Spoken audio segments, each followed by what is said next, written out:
How you doing, guys? I appreciate you tuning in. Let me know how you connect with this piece as I'm creating it.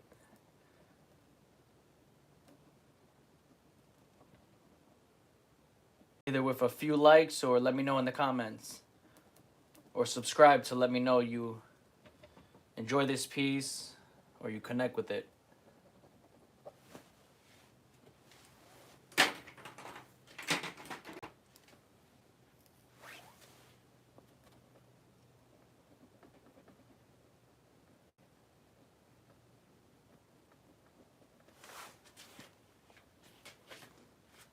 My work is like a huge puzzle. Just connecting the pieces.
How you doing, Ellie? Ella? Thank you very much. I appreciate it. How you doing, Unlocking? Good luck with all your goals and with your journey on YouTube. I truly appreciate it. Thank you very much.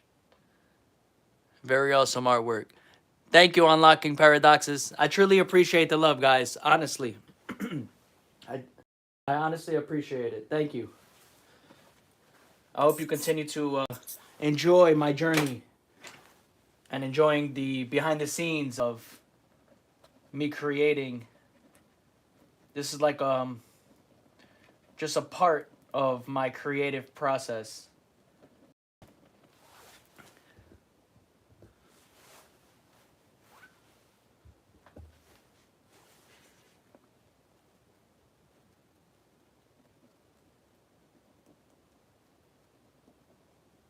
If you guys haven't already, please subscribe so you guys can continue to experience a living artist's journey.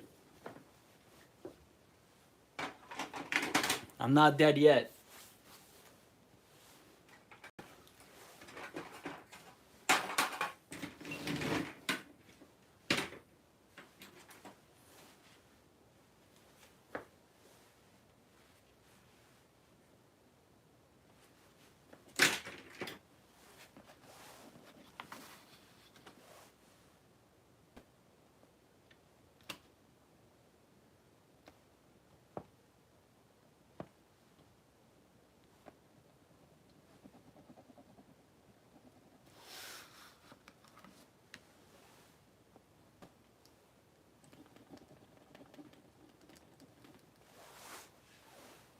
What mediums are your favorite? My favorite medium is and I love acrylic sticks.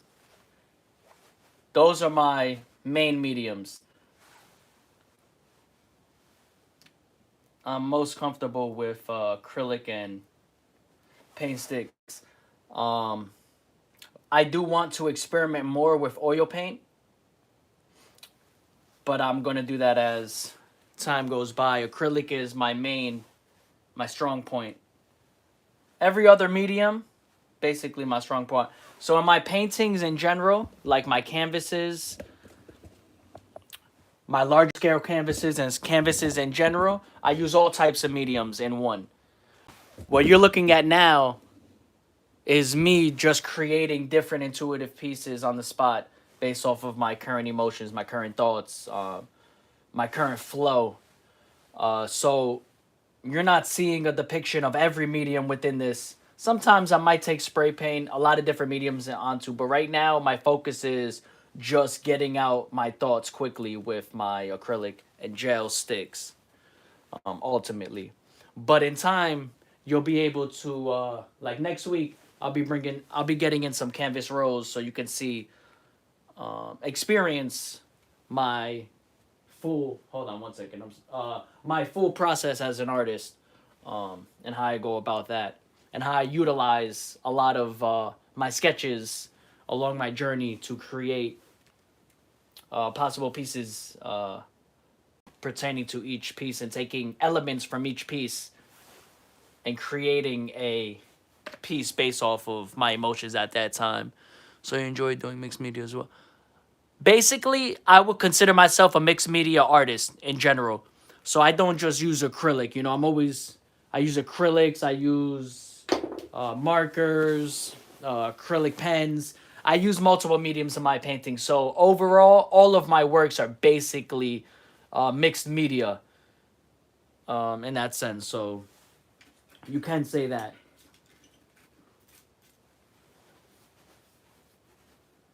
I don't I don't consider myself. I like to be open to everything. That's why mixed media fits my personality, and why I started art, right, as an art therapy. Mixed media allows me to use different tools to be able to express myself the way I want to express myself, and to be able to get my vision out the way I want to. Do I need multiple mediums to create my vision now? I do not. But essentially, for my pieces that I want to display on canvas and have a larger story to tell, I do implement my mixed media within that. I appreciate that a lot. I think balance in mixed media is definitely difficult, and it gives it way more layers. And oh yeah. All of my paintings on canvas, they're all layered base. I mean, if you look at it in person, even if when I take high scale photographs, you can see the layers instantly. Like this one here, right? This is on canvas board. Just a smaller piece, but you can see here all of the layers just built up. I use only quality professional paints to be able to get my vision out how I want it to be displayed. Gallery ready, museum ready. But as you can see here, there's a whole. So this one here specifically, it actually has crayons, melted crayons in here, acrylics, little bit of spray paint, acrylic pens, and possible, yeah, no gel sticks. So like here you can see all of this right here would be the melted crayon.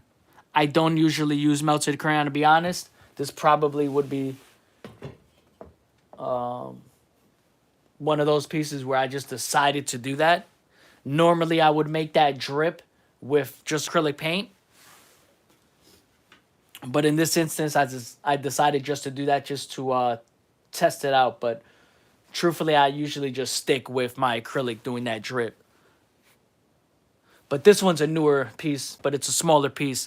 But I have hundreds of pieces that are created on hand-cut canvas like this one here.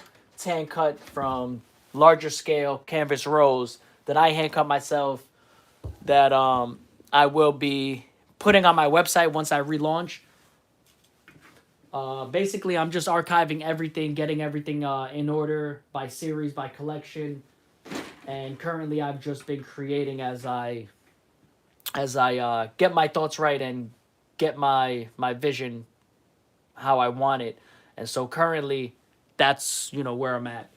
So I honestly, I can't wait to show you the full aspects of all my works. Like, I've been creating for a long time, and so this body of work that you'll be able to see on my website will show you that will show you my artist side of me, I guess, especially for those who don't know me as an artist, which is most people here on YouTube just seeing me for the first time. But this isn't my first piece. I have so many pieces to be able to show you guys, to show you the full vision along the way. What's going on, Justin? Yo, I appreciate you, Justin. Thank you for tuning in, bro. I appreciate everybody tuning in. How long have you been doing art for? So when I was younger, actually, I was always an art enthusiast. But it wasn't something that I did out of wanting to do art as a profession, or just even wanting to do art, in general. But as a child, I did use art to express myself. And as I got older, I did notice that aspect, because I still have those kid drawings and sketches and things like that. When I was younger, I used to create poetry. I would try to make like small little books or whatever when I was very, very, very, very young. As I got older, went to college, things shifted. Basically, I found art in the sense of overall art would be around 2012, when I started doing photography, which was a passion of mine growing up. And I started with photography, transitioned into handmade accessories along with photography, which transitioned into creating wearable art, which was my first medium that I started creating. So these are jeans. This right here, though, I'm going to be cutting and sewing this to make a backpack. But right now, this is a personal piece that I'll be showing very soon when I'm finished. So I'm getting back into that to display the growth, basically, since I started until now. So basically, I started really painting on canvases. My first painting actually was on canvas boards like this, which was at the end of 2015. Around 2015, I was experimenting and making like small, just different like pieces on paper, whatever, as an art therapy, just to get away and whatever. At that time, I was going through personal things, and it allowed me to relax. So along that journey, I found that this was actually something that was so natural to me, and it really comforted me, and it was just a part of me. It was, when I woke up, that's all I wanted to do, was just, all I thought about was art, till this day. Even no matter, what goes on in my personal life, art always comes back to me. Like, I'm always brought back to art. So art overall is just, my art therapy. No matter what I do with art, extending from that, I keep that to keep me going. Any tips or advice for an artist who only paints and draws, trying to digital art? So I make digital, and that's actually where I receive the most sales in digital paintings, through releasing NFTs based off of my digital paintings as well. Over the past few years, maybe I've been releasing NFTs since about 2021, 2022 or so, but it wasn't until about 2024 where I started getting into things within that space, and my art creating in certain ways and things like that, and I started expanding more into that again, and I've built a community. I currently have a subscription based community that I release art through, as an example, right? So there's, I mean, for digital art and making clothing, there's so many different like ways that you can go about things. I feel like in this day and age, you just have to, honestly, you have to dabble in it all. But to be truthfully honest, you have to create first. Like be comfortable in what you're doing. Like that's the most important thing about avenues that, like I'm mentioning, to help progress your art, because art isn't just, creating art on canvas these days, or creating art on paper. As I'm getting older in my journey, my perspective has changed, and the world is changing as well. There's so much more avenues that you could just go about your art. You don't have to do one way, you know. And for me, I have certain goals, I have certain visions or whatever, but like ultimately, like my current goal is really just like to connect more with people and to be able to continue to connect with more people through my art, and build build continue to build on my art through connecting with people, and having more on the personal side, like art galleries and whatever art fairs, things like that. But on the social media side, like going live on YouTube, I want to be able to connect with people like yourself, positive positive individuals like yourself. Thank you for the wise words and for giving me some of your backstory. Yeah, I mean, there's so much backstory, within my. I'm just giving you a quick gist of things, but like, there's so many different ways to go about that. I'm still figuring things out. I think the, hardest part is finding that consistency, right? Like, especially if like you're working alone and you don't have a team at the moment, or you don't have people to kind of help you. You're your own administrator, you're your own boss, you're your own everything. You have to create the art, you have to promote it, like you have to put it out there, you have to be the artist, you have to be the living artist, literally. Like that the expression living artist is more than just, oh, you're a living artist. Like you literally have to be that living artist. And I think that's the journey, that's the beauty of art, is that the artist is also creating their own personal life through creating their vision, and you know their vision, while creating their personal life and navigating personal your personal life. Like I said, everybody's artist journey is different, but at the end of the day, art is art. And if you like creating art, you create art, you're an artist. That's just really what it comes down to. Like, it's not about how much money you make, or your status, or like, if you make art, you're an artist. Now what you want to do with uh, pertaining to your art is all dependent on individuals. But you find yourself along the way.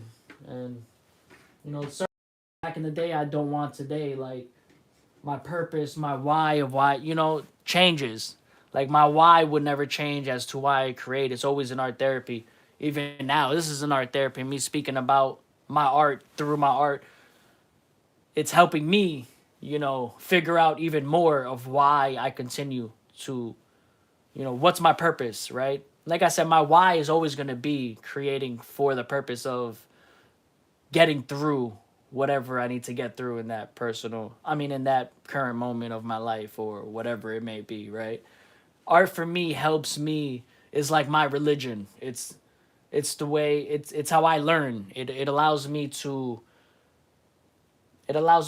collect my current life experiences and put it together and process it better than just sitting on my thoughts and sitting in my brain in mental health and worsening depressions.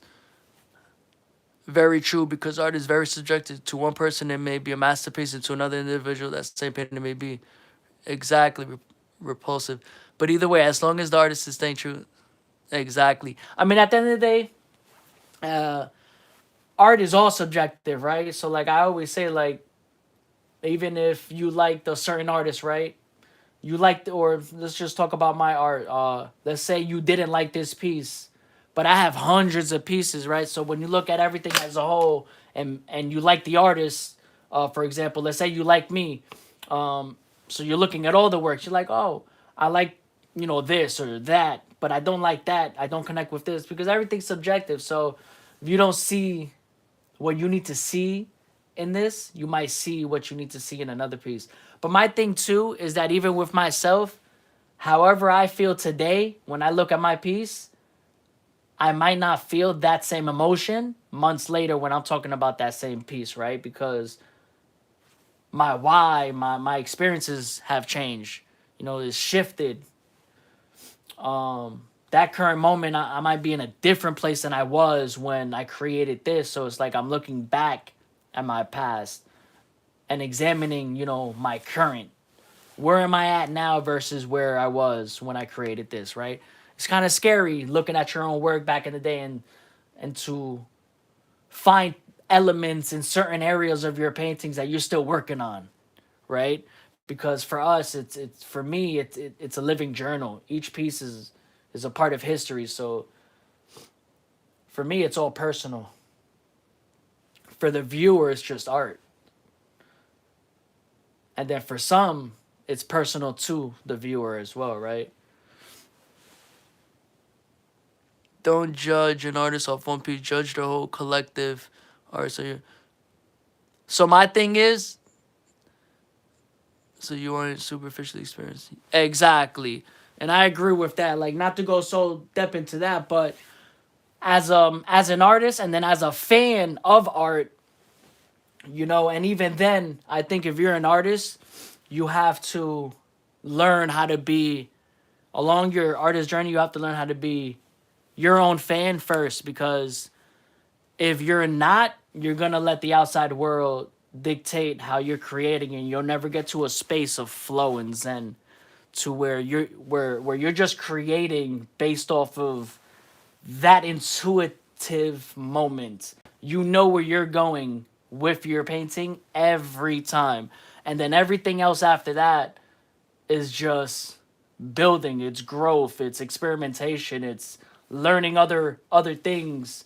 But you built your vision, right? And then you can expand on that vision, and you can learn to work on your vision, right? The vision doesn't have to stay the same, but overall, I think it's important to be able to look at somebody's work and be like, oh wow, yeah, I see the overall vision. That's just me. Like, I could look at Picasso and see the overall vision. I could look at Andy Warhol and see the overall vision. I can look at I can go on and whatever, but that's just my theology on art. But then again, art, people are attracted to art for so many reasons. But I feel like that's the art that lasts, the story. Then again, sometimes even the story doesn't get you, where doesn't exemplify the art. That's a whole other topic. Creating art without outside influence or someone trying to stray you in a different. Correct. All the pieces were stepping stones. Exactly. So my thing is too is that like. My thing is too like, yeah, exactly. All the pieces are stepping stones to your journey, and that's important to realize. It's important to realize. I think it's important to realize, like, when from your first painting ever to your first few paintings ever, to look at those and examine your process or your progress through that, and to see. Because sometimes, put it like this, sometimes you block your own vision when you had the vision to begin with from day one. But like I said, outside influence in your own mind, it takes time to work on that belief, to work on that self belief, and to believe in yourself. And a lot of times it's like when you pick up something that you're good at and you realize you were always good at it. Is basically what I'm saying. A lot of times that skill is already there, or that vision is there already, and you don't see it till later on, until you see your own progress, and then you look back at everything and you're like, oh shit, like, okay, I see where I was going, I just didn't see it along that way. But because I kept going and you kept being repetitive, you were able to form that vision without even knowing, until that one day you just strike and you're like, oh, okay, I get it. I kind of had that conscious moment. But I've always, even but when I started art, I've always had that mentality. So for me, it wasn't like I was surprised. It was gradual moments that I already knew were coming, because of every day I'm just doing what I do based off of who I am already, without being anybody else. Bringing you guys on this journey with me on live is also helping me being able to document and show the reality of how I create my work. And that is not just talk. And we overlook things because we're always seeking to do better than before. Facts, same. That uh that has held me back in many areas, or may have been doing advancing these. Yeah, all of that. What you said right there, 100%. I've been struggling with that, and currently, I would say that's a little struggle, right? Because that is very true. But that could be a deep topic, but that's very true, and everybody's experience in that sense is different. But that's 100% true.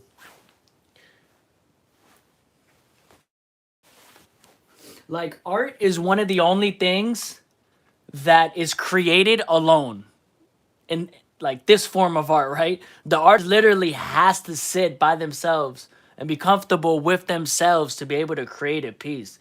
Can you imagine? Like, I don't think a lot of people give artists, like, forget me as an artist, bro. Like all the late artists who we love and recognize, like, they had to sit there by themselves just like us or any other artist, and create by themselves first. Like, yeah, I'm creating art right now and live with you guys, but in reality, you guys everything, right? That's where I think will show the passion in an individual. If you could sit there collectively with your own thoughts, and be able to balance that with your art, you got a therapy right there, and it's free. Free therapy. That's why art therapy is real, right? But usually got to pay for art therapy. You can do your own art therapy right here, right? Like, for me, art therapy is like about, let me tell you, if I went to a therapist right now and I showed them all my paintings, they would have a long therapeutic talk with me to figure out my mind. And I'll have to go in deep conversation that I don't want to. I've already been to therapy a long time ago. And th- this has helped me a little bit more, but anyway, let me not even go that way. I'm just being funny at this point. Unconsciously, yes, 100%. 100%. And then you start to create intuitively, consciously. A lot of artists out here will say that they're an intuitive artist. It's impossible to be a full intuitive artist when especially if you're the one who's saying you're an intuitive artist, but all of your works generally look like you made it, right? Because that means in the moment you're intuitively creating a new piece, but you're consciously aware of the style and the vision you want to get it to. You might not have the full vision, but that style and those elements that you bring to make it original, that is the consciousness. So there's a balance between intuitiveness and then consciousness, right? I think for many artists, it starts intuitive, it becomes intuitively conscious, because eventually figure out who you are as an artist. So now it's like, okay, I can go in. That's why now when I create, it's so excuse me. It's very easy to just go in and just create something. because at this point it's intuitively conscious. I love the intuitive aspect, and now I know where I'm going. Everything else is learning and just like learning new things, right? And just adding new things where you see fit if I want to. But I'm happy with where I continue to go and to continue to add. So it's important to try to venture into 100%. 100%. Like I said, I create wearable art first. Like creating on clothing, I created hundreds of pieces of clothing. I even sold clothing along the way. Um and what's it called? And cardboard and different things like that before I started painting on canvases and things like that. Like this taught me more of my style, painting on clothing when I started, than canvases and everything else. Like this formulated my passion, fashion, and formulated my overall style. I've always thought of my art overall like this grunge feeling, right? It's like this whole like you said, mixed media, like this whole mixed media realm. I'm a creator. I'm an artist first, so I love the aspect of using different mediums to be able to tell your story, as long as it tells your story, right? Before, now I have different purposes, different ways of doing things, but before everything was everywhere.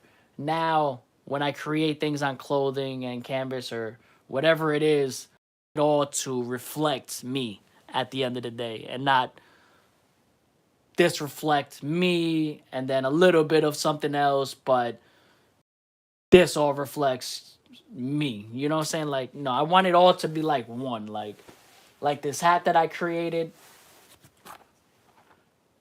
This is a new hat that I created in 2024. So, titled Whispers, right? So this right here, you can see, elements within my painting. This within itself is an element of all my work, and it's a wearable art piece.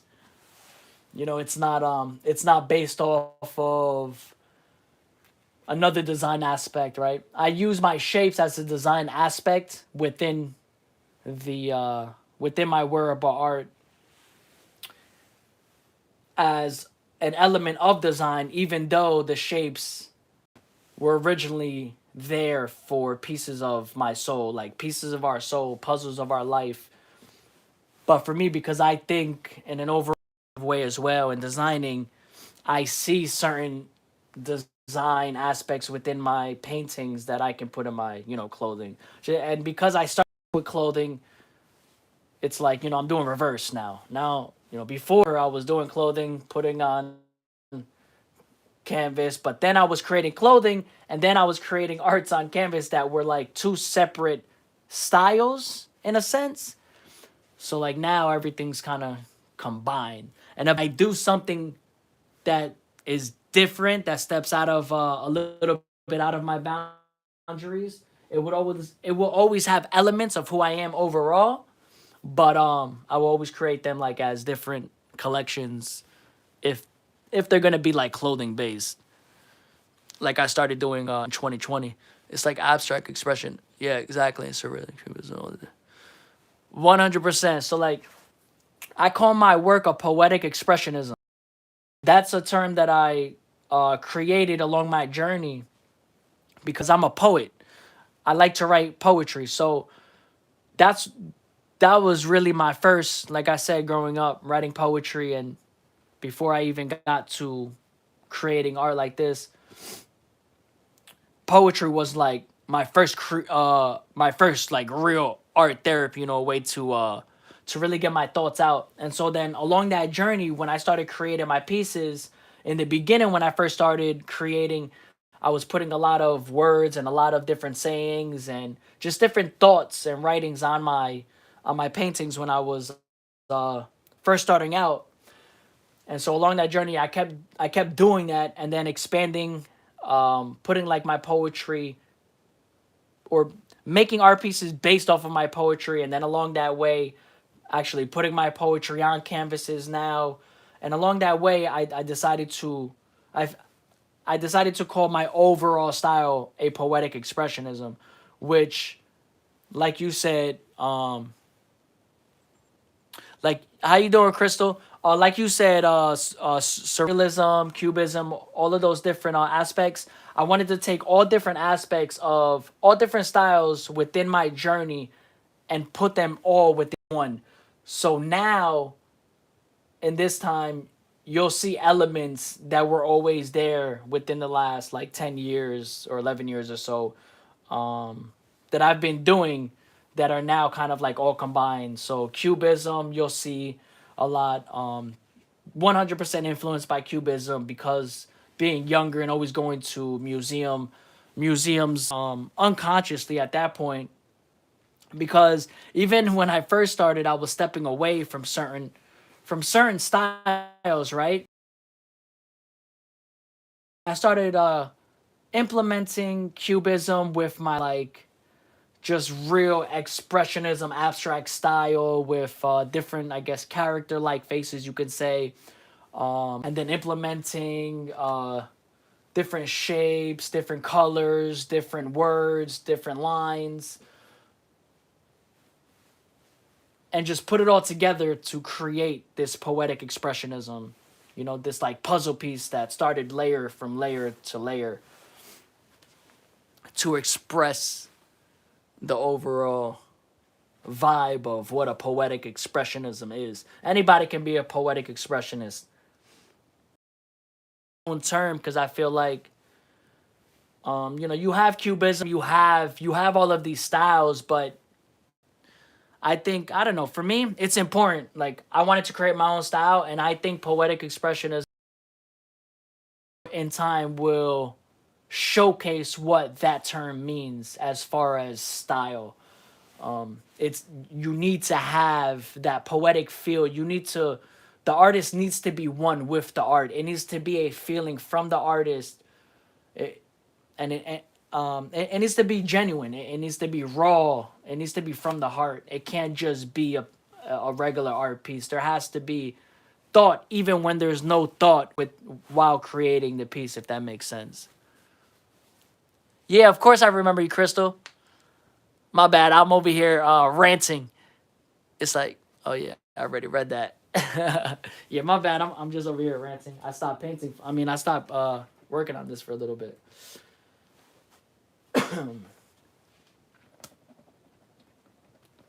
But I appreciate you guys engaging and talking about art. I'm glad you guys enjoy my art as well. I'm glad that there's artists in here as well, like yourself. My apologies. Nah, you're not distracting. I like interacting. There's sometimes I do go quiet because, I just want to create and push out, just work. That's always the goal. But interacting and getting to know everybody who tunes in as best as I can along that way, I'm going to do my best to do that. That's the whole goal of trying to connect with people, right?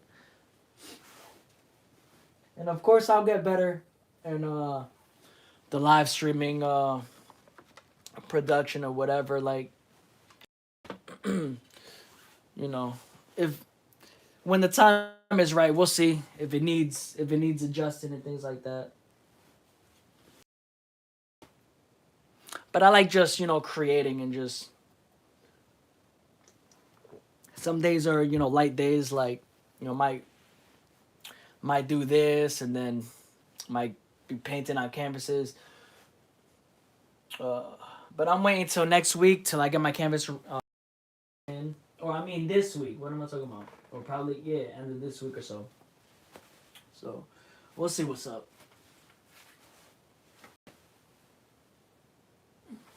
I just been on a different trajectory recently.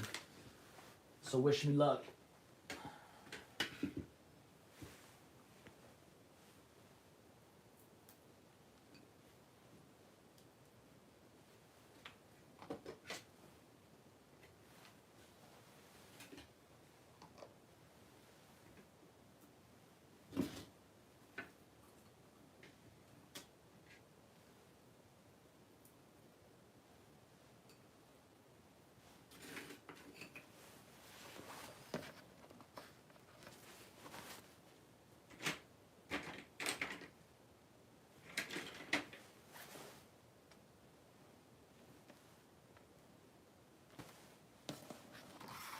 What brought you to art?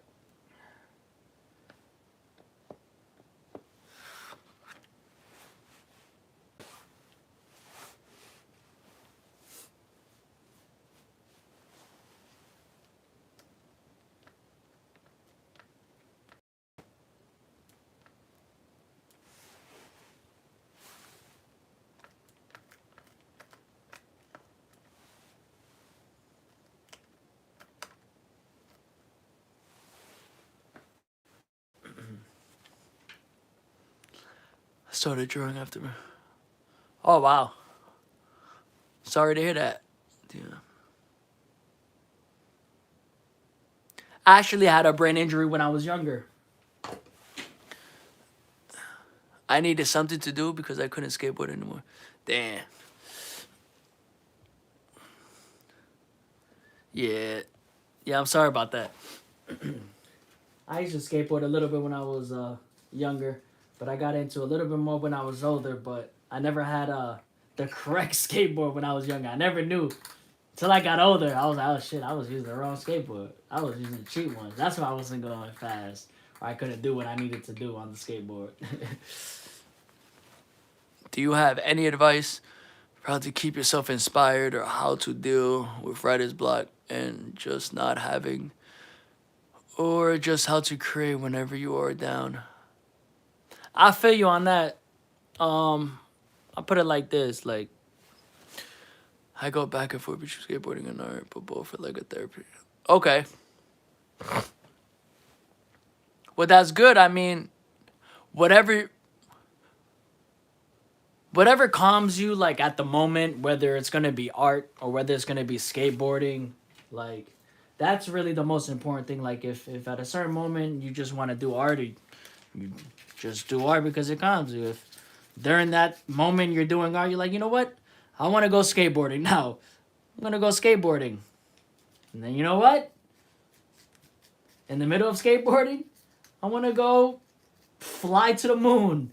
Then you go fly to the moon. Like whatever at that moment that you feel might bring you to a better headspace, I would say do it as long as it's as long as it's positive and not gonna hurt you, right? Of course. And then go from there. Because at the end of the day, we can go do something that we think is gonna lift us up, and then when we go do it, we might realize that after we did it, we don't feel so much better, and then we're just like, oh well, now I'm disappointed, and what's the point of doing this again when I'm down, right? But that's life. So sometimes you gotta shift. Maybe you gotta do something else. You know what I'm saying? Or um, I would say, my advice, like for writers, for writer's block or writer's block, you really just have to like just write whatever comes to your mind. It might not even make sense, to be honest. Sometimes like if I'm feeling like I can't write, um, I'll just write whatever, and then like, but I mean, because I have RC, for me it's a little different. Because I have art and then I have poetry. If I'm not gonna sit there and like sometimes I'll push through, a poem, but like I'm not on a deadline. You feel me? So it's like if I'm if I'm writing a poem and I can't get something out or whatever, I might at that moment just start writing things. Like if I'm really like, all right, I just really want to work on a few things, I'll just write certain things, and if it doesn't make sense, it doesn't make sense. Then I'll just move on to my art, because art for me, well, I for me is my art therapy. So it's like if I'm feeling down, this is what I go to. I'd rather not sit in my thoughts. I'd rather work with my thoughts or sit in my thoughts while trying to figure out my thoughts, rather, is a better explanation, while doing my art, like personally. And then poetry can come out of that, to be honest, for me. So, I mean, for others, I would just recommend you just got to do what you love, because, like, that's the whole point of having something that you can endure in when you're down, is to do the thing that lifts you up. And just because you're doing something that lifts you up, it doesn't mean that it's gonna lift you up every time. It's just the process of doing something to get your mind work a different way. It's you really, our minds are tricky. So it's like you got to trick your mind sometimes too. It takes work. There's not these are just things I try to implement within my daily life. Not saying that like it's a fix for all, but it's something that I try to implement when I go through those moments and try to work through it. Makes it easier as time goes by and you learn more about yourself. I think ultimately, it depends. What's going on, Snow? I appreciate it. Thank you. Uh, yeah, I mean, ultimately, it really depends on the individual, but I guess I'm going based off of like for me if I'm like taking time off of art or something for whatever reason, and I don't like usually like take time off of art. I'm usually doing something of art, but like if it's not to the scale that I want it, uh I put myself back, into that mode. You just got to go with the flow. For me it's different because it's like I want to achieve certain things within, certain things. So it's like this is my art therapy, but I'm also trying to navigate the other side of that art therapy, um, to achieve more of a profession, within uh, my passions as well, right? So, but like for anything, you're having any artist or writer's block. I don't have any artist blocks anymore. Um, writer's block, I have more uh, than art blocks. I don't have no any art blocks anymore. I could tell you that from 100% honesty. I don't know, like I can't even talk about an artist block to be honest. Uh, Before, yeah, but I've gotten out of that. But like I said, that's how big is it? How you doing, Logan? How big is what? But like I said, like as an artist, when you know your why and you know your purpose, the the creating becomes easy. It's a part. It becomes second nature, right? But writing, yeah, I can get writer's block with that. But the only way to get out of that is to write. Is to write. And to be honest, to endure in other things that bring you inspiration, like taking a walk, if that brings you inspiration, watching a movie, listening to maybe a certain genre of music to get your mind going, to get it rolling. Sometimes you just need those extra lifts. Sometimes don't always depend on yourself. Depend on what's already out there that brings you inspiration, and but do it in a way where the inspiration is coming into you and you're taking that inspiration with autonomy and not letting it influence you in a negative direction.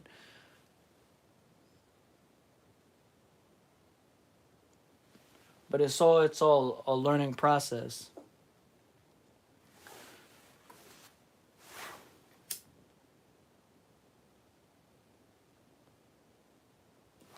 I don't know. I'll be honest, like it's so much easier. I feel like the philosopher can talk about shit for days. And then you look at their life and you're like, damn, like how come you don't implement everything like, this or that? I always wonder, like the best philosophers out there. I'm about to butcher it, so I'm not gonna butcher the names right now. What's it? Yeah, I'm not gonna butcher it, y'all, because I'm also listening to a movie on Netflix. So that's another thing. I'm multitasking right now. Like I'm having a full conversation and listening to this Netflix movie and doing that. I've mastered the art of multitasking. Now, as far as being productive through that multitask, that's a whole other story. Like This is technically, you know what I'm saying, productive, but you know, gotta have balance too. Yeah, we usually give great advice, but we don't take our own advice. Yeah, but you know what though, my thing anyway, um, my thing anyway, dude, is like nobody's perfect at the end of the day. You know what I'm saying? Like you you go to therapy.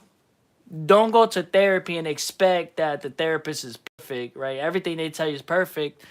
No, what they're telling you is everything that they have researched, what they have analyzed, and they're taking their ideas the same way that I analyze um, and research and implement things is the same thing that they do, but it doesn't mean that they don't have areas of their life that they're working on as well, right? But my whole thing anyway is that like when you go to therapy, a lot of the time, like the main thing about therapy is for realization. So it's like a lot of times people go to therapy because they're not aware of certain things, right? Just as an example, maybe you go to therapy because you're just going to therapy, right? And then throughout that therapy sessions, you become aware of certain actions in your own personal life that like maybe you're acting a certain way and you just weren't aware that you were acting this way. Um, Many people are just not aware of certain things, and it doesn't mean that because you're aware of something right now doesn't mean like you're aware of the whole world. Because just because we're aware of one thing doesn't mean like, oh, now we're like hot shit and we know everything about the world. Like that's not what perspective is, or learning or reading a book is all about. Like when you go to therapy and the person becomes aware, that's an opportunity for the person to become a better person and to work on that, right? So for us having this conversation, whatever we're saying now, hopefully we're aware of what we're saying to each other. And if there's areas in our life that like if whatever words we're speaking into each other, like if those words need to be with us, we'll know, we'll feel it. As long as we're aware of whatever we're talking about now, if that fits in our personal life, it gives it an opportunity to continue to work on it. At least like you're not oblivious of certain feelings you're having, right? Like if you know when you're down and you can't skateboard and you can't do art and you're trying to figure out like why do I have this block? Boom, you got the answer.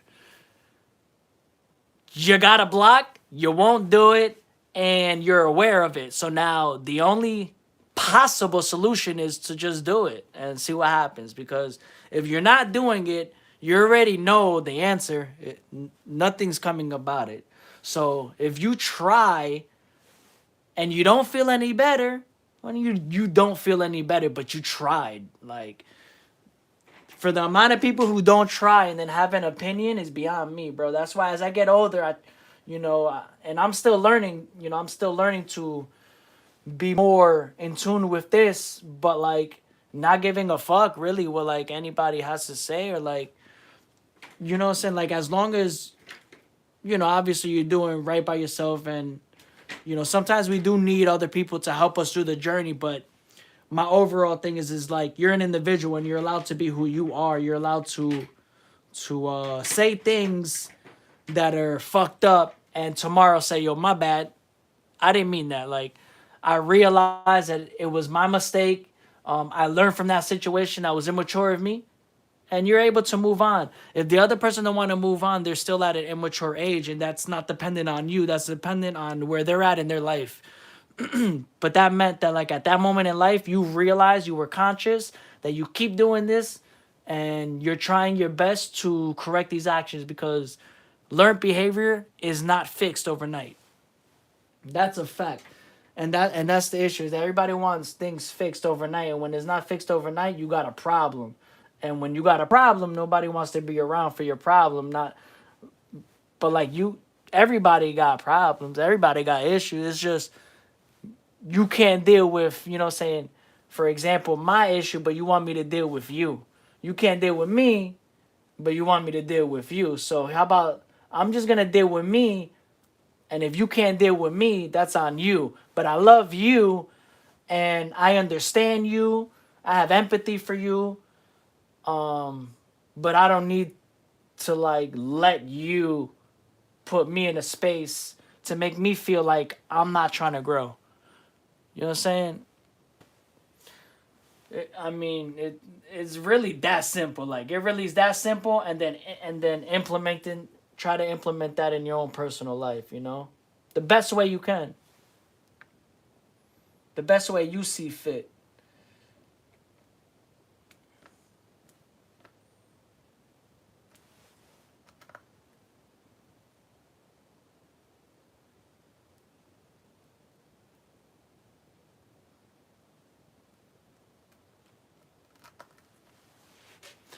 Do you find comfort?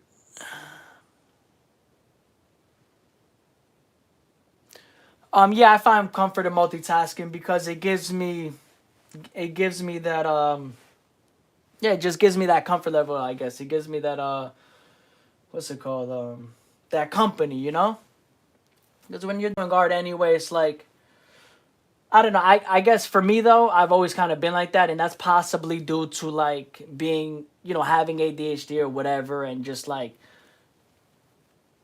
I guess that's just my thing, right? I feel like there's a lot of people out there who could like multitask, right, and do certain things.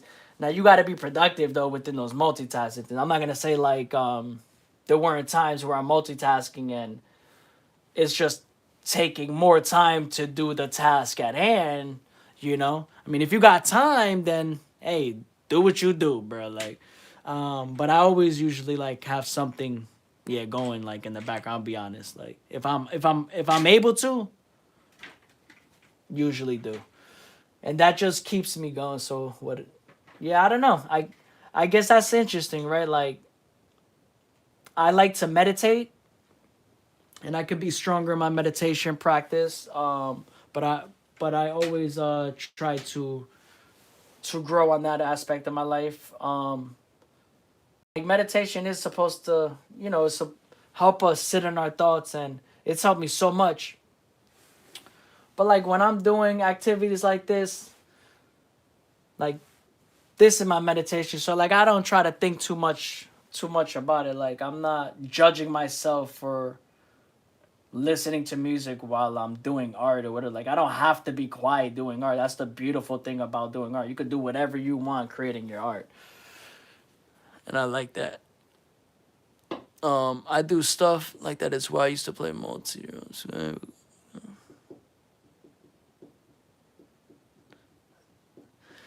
That's another thing too. That's a whole other conversation.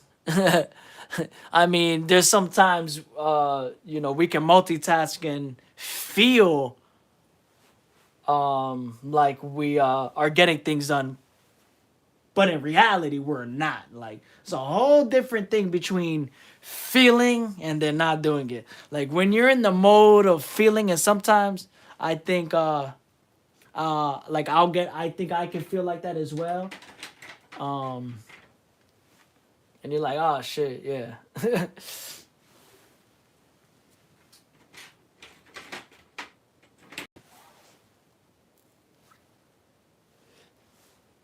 I don't know. It's not even that like multitasking. Like it all depends, right? Like if you're getting your work done, then it's a positive.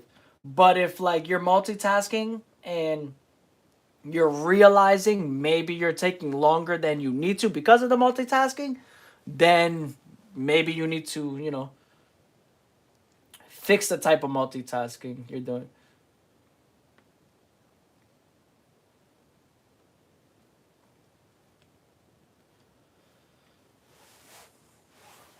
And sometimes you just can't multitask, and you just have to do it real, you know, do what you got to do real quick.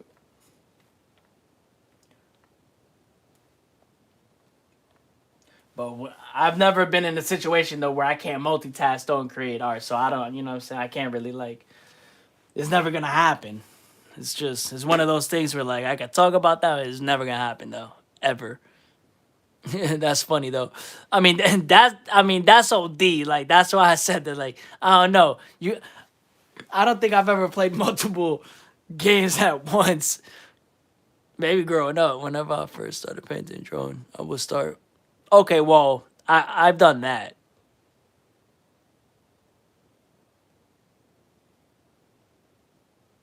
Oh well, that I don't worry about. Like if I'm working on canvases, um, I usually, for the most part, I'm working on multiple canvases at once, and and I go based off of, my flow there. That I have to do. I mean, if I only have, if I'm only working on one at that moment, I'm only working on that one. But majority of the time, I am working on multiple pieces. It helps me though. It helps me expand my thoughts. And sometimes they come about with a series, its own collection style, its own thought process. So I do like doing that. Don't ju- Here's my thing. What I in the beginning, even now, even me knowing where I'm going with something, I don't always know the end result of where I want to go with the painting. So sometimes I might have to stop on that painting and move on, continue to move on to the other paintings that I'm working on, and then I'll get back to that painting when I know the time is right. Like when that feeling is right, I just know, and I'm like, all right, because there's no need for me to rush on one if I'm already. That's why I work on multiple, because I don't need to depend on one, right? I get to create my vision, and that one piece isn't dependent on my whole vision anymore. Like, at least that's how I work now. Do you? Yeah, a lot. Yeah, a lot. I'll show you one of these days all of my canvas paintings. Like I said, I'll be posting them on my relaunch on my website and everything like that. But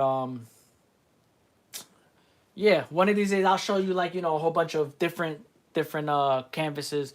They're all in archived up here right now, so I can't really take them down right now, and I don't really want to right now because that's gonna be too much. I don't want to mess them up. Currently, it's too cold right now. Um, but I will, you guys will get that side of me though, because they will be going up on my website soon. I'm gonna be getting prints available for certain ones. So it's gonna be a vibe for me. The rest of this year, just putting all these pieces back together, how I want it. This isn't the first time like I have had to shut it down so I can reevaluate everything.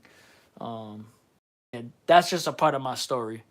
What was I gonna say? So like currently I have a website delasoart.com. Currently I sell certain collectibles on there. So like mugs, with my logos, hats with my signature logo, phone wallpapers. But yeah, everything's all getting updated and it's all gonna be all coherent again. And the journey the journey started a long time ago, but I feel like the journey has just begun. So it's gonna be a nice vibe. We're back, baby. We're back. Nah, we ain't never left. Sometimes you need to sit with your thoughts. You need to recollect yourself, and everybody's journey is different. This is the journey of the soul. Yeah, series is something like I said, these past few years has been my elevation point in my like in my art journey, and it's the most physical paintings I've ever created in my life, like a lot. And throughout that period, I was able to, I shifted in many ways, and there's a lot of series that came about through that very consciously, and then intuitively creating the pieces. Um, so yeah, there's a lot of series, ongoing series, different collections, things like that. Single pieces that are just standalone pieces. No worries at all. And one of the next live streams, I'll just see some of or whenever.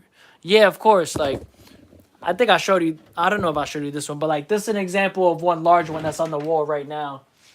This is cut, but I finished like hundreds of paintings before I even finished this one. This one I just been keeping up here to, just bring me more inspiration. I just like looking at it, but like I just have to finish certain black outlines there, and then I'm gonna call this one a day. Varnish it. Um, here's one over here too that I was working on. That's basically finished as well. This one's already on a canvas, but all the other ones that I'm gonna show you are all on hand cut loose canvas. So like you can see all of the layers here that we were talking about. They're all. So you'll be able to see the whole you'll be able to see more of my works. I'll try to get them ready for different live streams to show you. Thank you. That's in the middle. That's a silhouette of my face, and then I implemented some different figures around to implement the feelings that I feel. At certain moments, like the voices or just talking about different things. But for now, you can get your own perspective. It's hard to see the writings on here and everything like that, but you'll be able to see it better when I take a professional photo of the work and pictures of details of the work and have it posted on my website. What's it called? Detail shots, rather. I think detail shots show a lot of show a big portion of the what's it called? The layers underneath. Do you pick colors beforehand, or do you kind of just throughout the process? Very good balance of color. I appreciate that. I love color, and I like that you say that because like that kind of. I guess that for me it just comes natural. I'll be honest. I'll be honest. I know nothing about color theory. Like I couldn't tell you anything about color theory. I'm 100% right. Like as far as my art, anything I learned, about using, certain mediums better, were along my journey. When I first started creating art, I just went out, got art pieces, and just started creating. Right. Everything else was learned after. So like the colors and everything were like just always a part of me, and then I guess everything is just what I see. Like when I'm doing a piece, sometimes the piece might just call for two colors as I'm painting it, and I just see it that way, and I start visualizing the art piece in those two colors, or maybe I just see three colors and I just start visualizing it that way. But you can tell. Thank you. I appreciate that a lot. I think, I mean, I could be wrong, but I feel like all the artists who have like a good eye for something, I feel like it's more natural than learned. I think the naturalness comes first, and then the skill to get it to enhance it comes later. But I'll be honest, along my journey too, I was like, you know what? Like at this point, it's like I really, of course, you're always gonna want to care about skill and quality. That's number one. But you can always expand on skill. Skill is just learning new ways to better a certain technique or whatever. But now I worry about creating what I'm doing with the utmost quality tools that I have available, that I usually use, that I know are quality. And then if I'm going to expand from there, I will do so privately until I know it's quality based and it's going to expand my skill. If it's going to degrade whatever I'm working on, it doesn't like make sense. Like that's why like when I create this and I use acrylic sticks or I use gel sticks, those are mediums. Those are quick mediums for me to be able to get my thoughts out quickly, and then I could take these and look at all my different artworks on paper and use elements from these works. And sometimes I'll create a larger scale painting that is based off of different elements that I created quickly on these art pieces. And I love doing that. It's like studying your own artwork. I always say that too. It's important, I think, when you first start creating art to like, for instance, if your goal is if your goal is to want to get better at art, and just like you want people to enjoy your art, and you actually want to show people your art, it's important to document and keep documentation of your own art as you go along, like in sketchbooks or just pictures of your art. I would recommend keeping all your art and never, throwing it out, because it shows your journey. But studying your own artwork along your growth, instead of so basically, like, usually when you are a nurse, you're studying books to better yourself as a nurse. But as an artist, I think it's important along your journey to study your own work to get better at your own work. Because when you know more about yourself as an artist, and you can analyze and structure all of these different sketches and all of your work at different periods of your life, and 100% all your sketches, because I feel like, even though I call these sketches, I have sketchbooks and different journal things that I write on, or that I do on my own time, right? It's important to study all of that, because those are my quick, a lot of times those are my quick thoughts right there in those moments. It's important to study it so you can get an overall picture of your own self, and you can use that to be able to expand your work.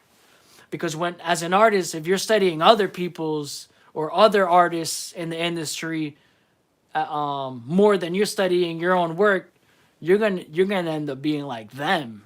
That's just my opinion. How you doing, Taylor? Appreciate you tuning in.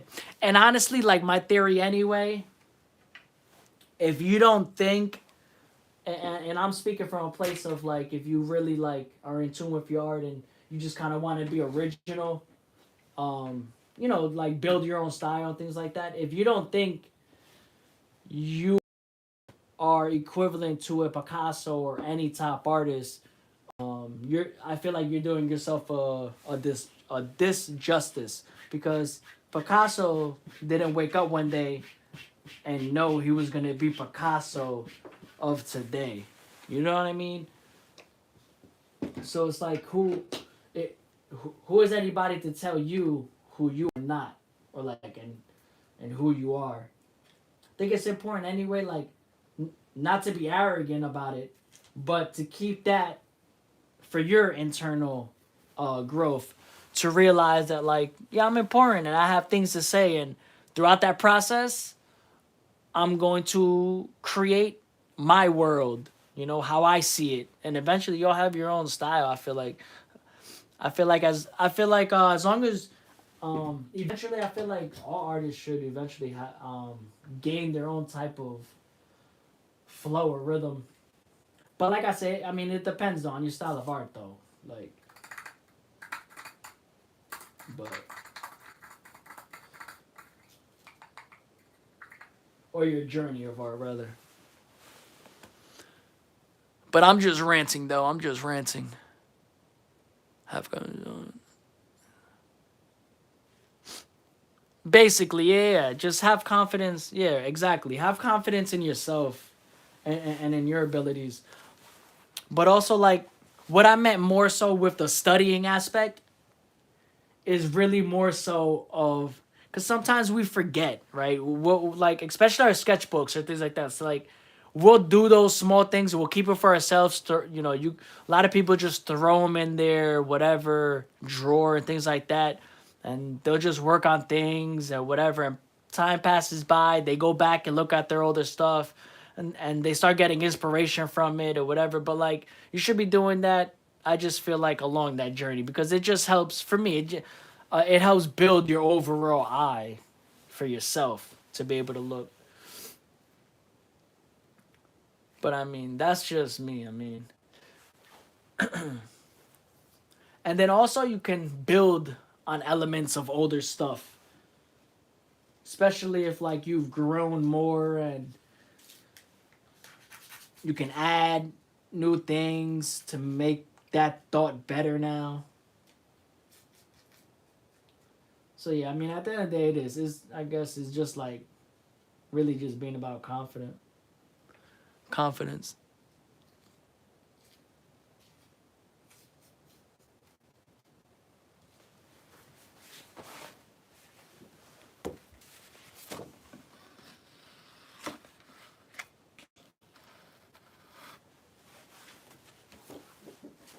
My bad, fam. I was losing my thought a little bit right there. Not gonna lie.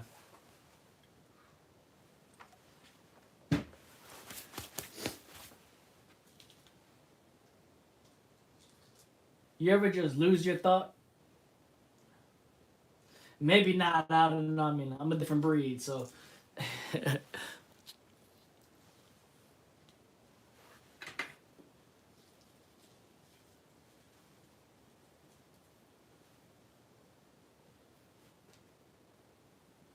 me add some more color on that. I'm not gonna start on that.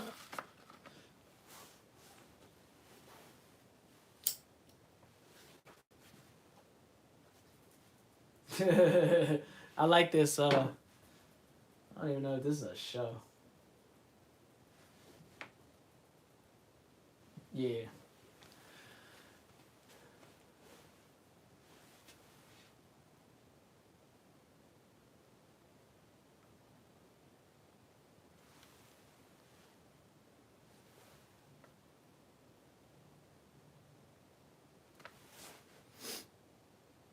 Yeah, it's weird. Like, all of these are art pieces to me. But in my own way, it's also practice.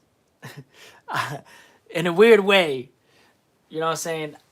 I like these are available for collecting, but like in my own mind state, it's all practice. Like all my sketches are all practice in my headspace because like I said, all of it in the end, I like to look at it and if there's a lot of them that I want to take and make it more full scale. So if I like a certain piece, I might want to make a larger scale painting based off of that piece.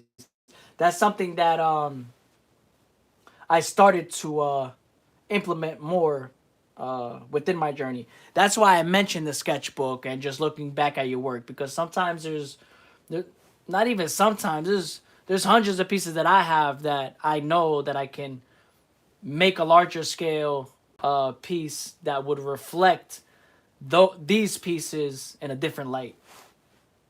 And and that's that, folks. You ever watch Bugs Bunny? And that's that, folks. Uh, and we'll be back. All right, we're back. We're back. Da-da-da. Yeah, I do want to get a sound box, so like when I make some, so we gotta have some sound effects going. That's gonna be a vibe when I get that. I'm gonna be in the studio with a small sound box in time, and we're gonna have some funk flex vibes in this art studio. I'm telling you right now, right now. Every time somebody hits a like, the shit is just gonna go off like funk flex. Funk flex is in the house. It's just gonna have bells and whistles. It's gonna be like dun dun dun dun dun. Oh shit. Like because of sentimental value, do you have a lot of pieces that you?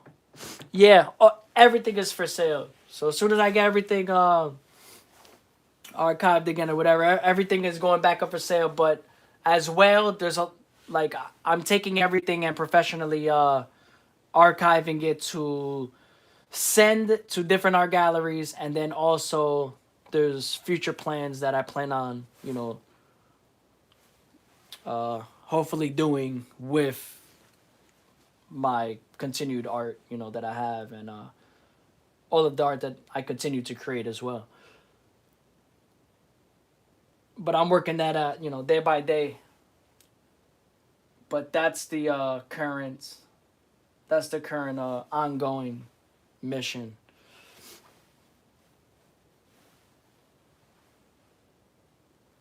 Just along that process, I don't want to take any time off from creating. So along that process, I might be creating. Then like later, might be archiving stuff or whatever. But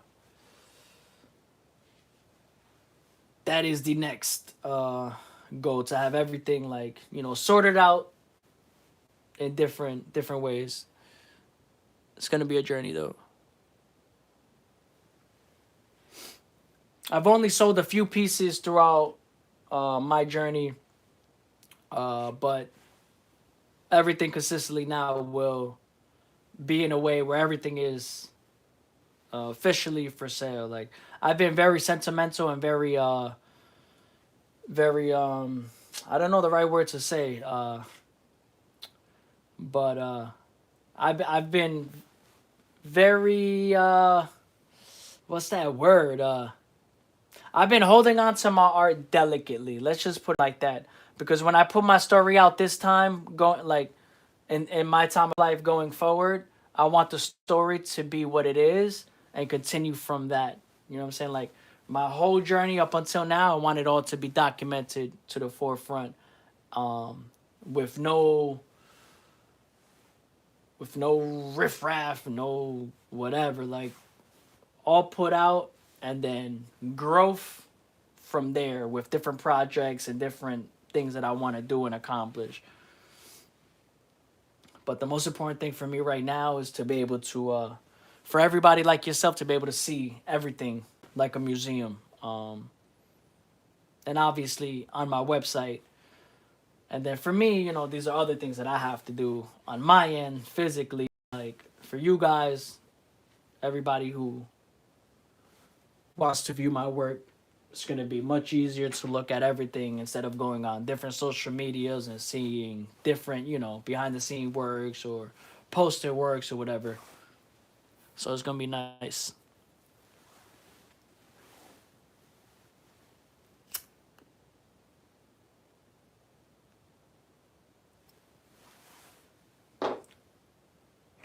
Then I'll be getting back to here's a there's a lot of things that I'm gonna try to bring for the community. Specifically for YouTube. Well, at least like starting it on YouTube, and then expanding to other platforms with other people who support my work as well. But it's gonna be it's a lot of different artistic things that I want to bring to the forefront as during this year and continuing on more consistently, at least.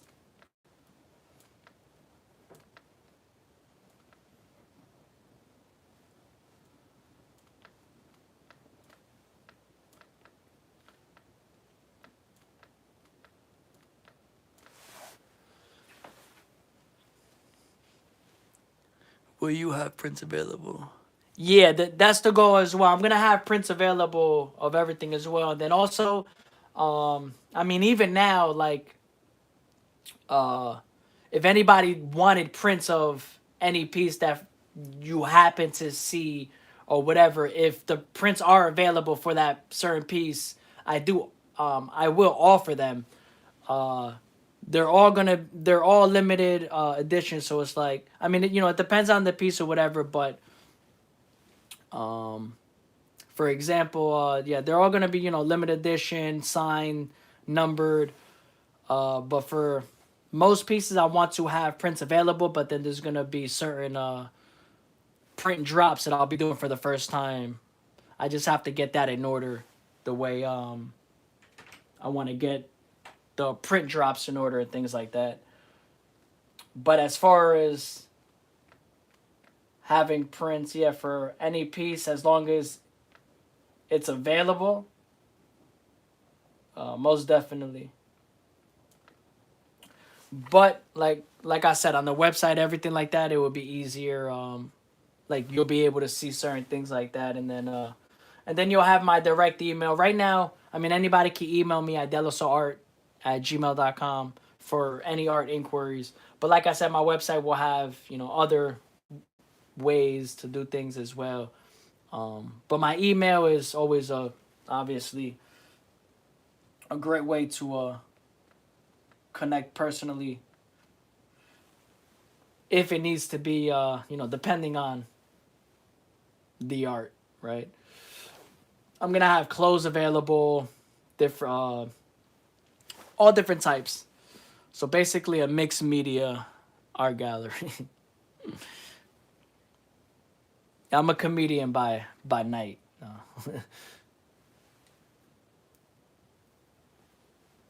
Yeah, I'm gonna have these the originals available as well on paper as well. There's a lot of things I'm gonna figure out on the back end for other projects and other different releases. But prints will be available for everything, all limited edition.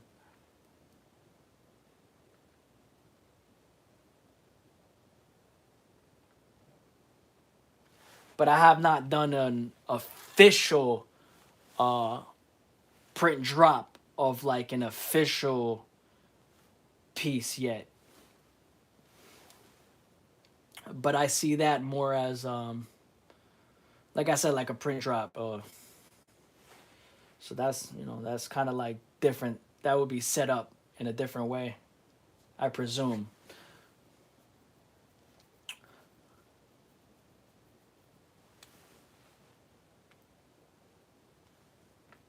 I want the whole world to be able to afford my art. So I want I will have everything for everybody in my eyes, at least. Thank you for answering my question. I really appreciate you and your input. Of course, I appreciate you honestly for interacting with me and talking with me during this live. Like little did you know, like I was having like a little off. I don't know. I was having a little off moment. You know how we got into the conversation about like how do you get into things like this. This is my art therapy, but even today, like I was feeling a little down. Like even while I was looking at my art, I was like I know how I'm feeling. I feel it. I'm still gonna create how I'm creating, create my emotions from that, and then I turned on the live like I was gonna do, and just kept doing what I was gonna do anyway. Like, because that's the whole point of my art is to get my thoughts out and to be able to grow from that. And this live and creating this helped me grow from whatever I was thinking earlier.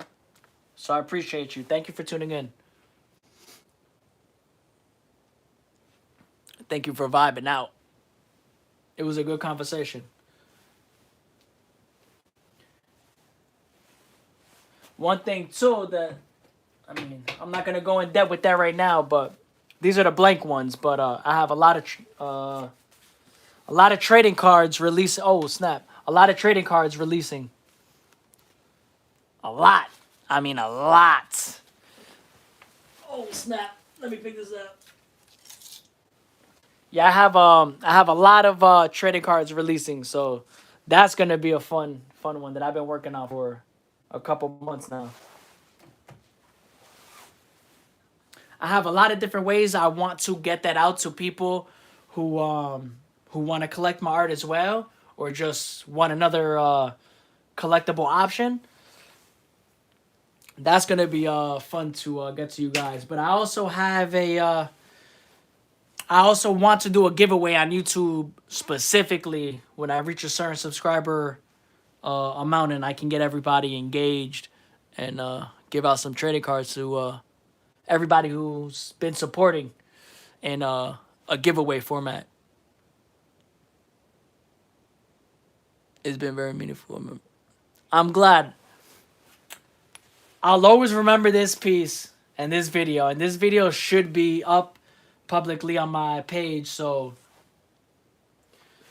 we'll always have this piece in time. Like, we'll always know that this piece came from this conversation.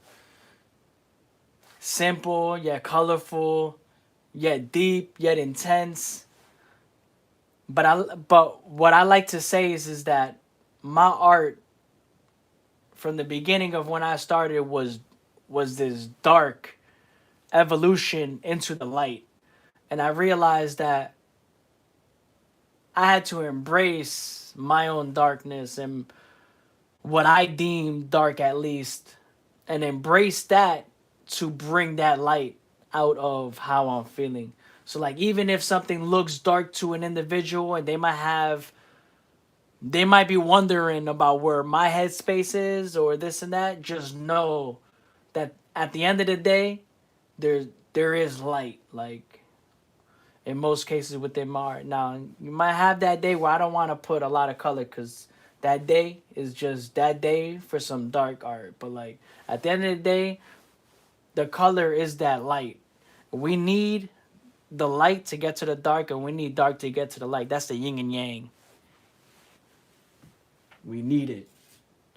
So why not embrace it and learn how to get to this? Like, I love this because it brings me light, and then I'm glad that somebody else can hopefully connect with it. That's really all I can ask for, right? So I do appreciate you. Thank you so much. I don't know if you're tuning out right now, but just in case I don't see you tuning out, I do appreciate you tuning in and having this conversation. It was very genuine. Definitely would love to see your art one day.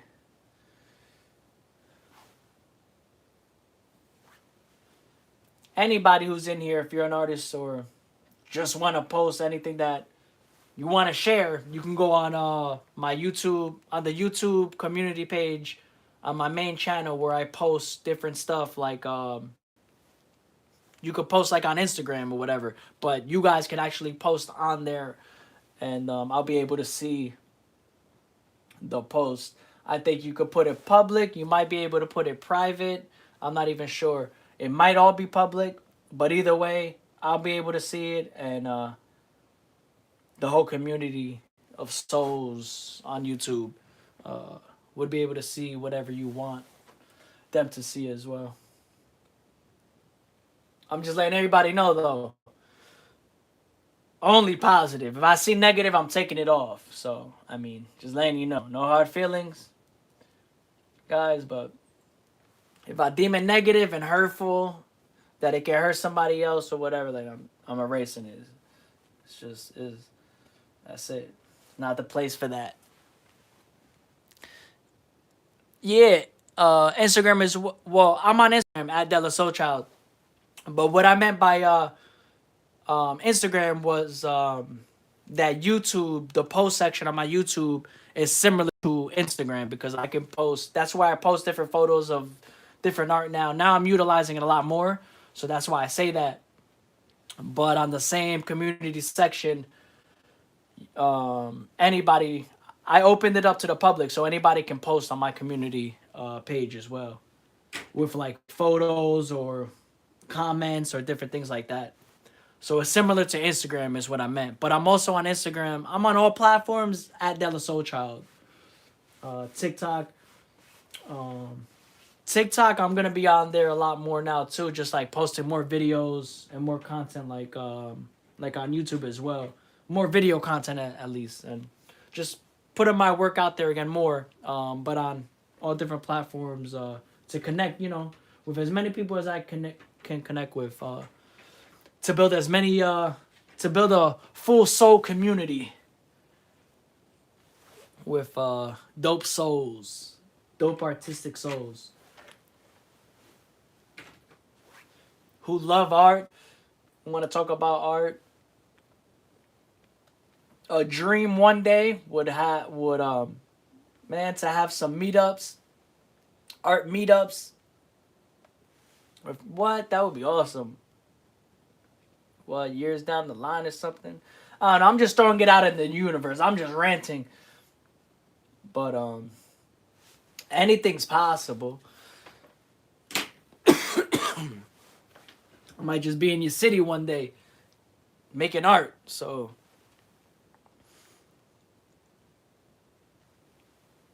I also what's it called? I live in New Jersey. Um Also I plan on being in New York City more. I'm hoping 2026 I'm gonna take advantage of just doing some artsy things out there. When I get my website and everything settled, um, yeah, I plan to be a little bit. I plan to put myself out there on the streets of New York and just kind of like be out there more now instead of being a low introvert type shit. Hey, um, yeah, a collaboration piece would be very interesting. Yes, there's honestly like that's something like I always put out there. Um, but I do like actually want to do something like that to where it makes sense. Like I don't just want to do any collaborations, but like for example, and this is just coming off the top of my head, but maybe like doing a community type um art piece or like things that like mean something would be dope to do. To be truthfully honest, I'm very introverted. Listen, I'm the most introverted extrovert person. I'm probably more extrovert on this video than I am in real life. Like I was shyer back then. Um but like talking to videos like this and doing things like this, uh it helps get out your shell a little bit more, you know? You know what? And I'll be honest, like even for me, like getting out so like I'm an introvert, right? But you gotta be an extrovert though to like really like get out there. I feel like with your art, obviously, that's a whole other conversation. I'm not going there, but like social media, obviously, um, for true introverts or whatever, like yeah, you could use that's a big outlet for introverts to be able to highlight their story in a different way and to be able to learn how to be comfortable in their own voice. Because I think at the end of the day, you got to be comfortable in your voice someday. It's funny how you said, "Oh, I just read the same thing." uh, but yeah, I'm definitely the most introverted, extroverted. I think I'm more extroverted when I'm speaking about my art or when I'm around my art, like if I'm able to. Now, there's a difference between being around my art and then allowing myself to take my art to different areas that I deserve to be in. Uh, and you can't, like, I don't want to let my introvertedness get in the way of that because that's more than just introvertedness. That's a little bit of like we were talking about earlier, self-confidence and things like that. Like sometimes I feel like being introverted can sometimes come from a place of fear of something else. Not always, but in certain situations we can utilize our own introvertedness to be a clutch for everything we do in life.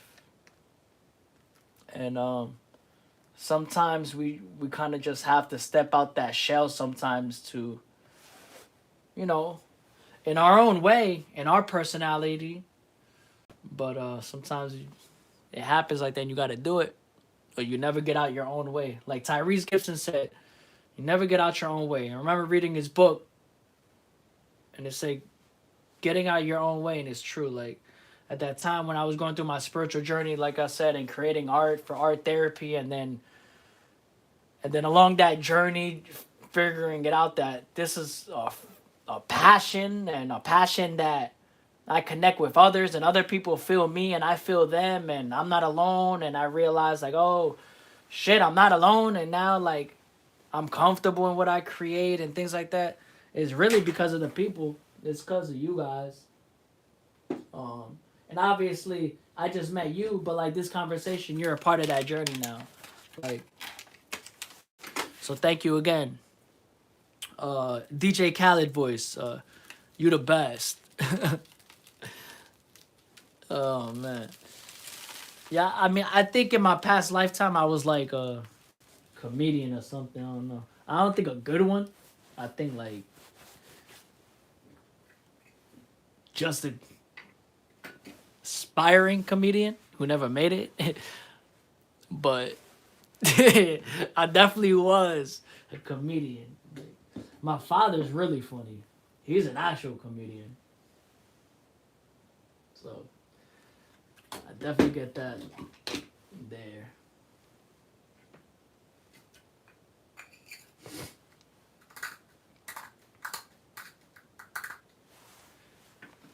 But it was Ezekiel who came for me. It was Ezekiel who put a gun to my head. He's working for Sandro. Also, I think I was an actor too. Nah, on the low, I think like we all have those secret things. But I'm gonna let you in on a secret. I kind of want to act. I kind of want to like do background acting, and I kind of want to see like I just kind of want to do it one time and just see how it is like to be honest. So like I'm gonna look into it in the summer and see. I gotta do it one time. I would love to. I know people who do background acting now. I've seen. I'm like, yo, that shit dope. Like, it's fire. Don't let me background act. I'll tell you right now. No, let me not put that out into the universe because this is going live. This is gonna be posted right after. So we still wanna be able to do the thing if it happens. But if it don't happen, it don't happen. But like, it's kind of a secret of mine that I would like to do. But it's one of those things where I want it to just be like a fun thing.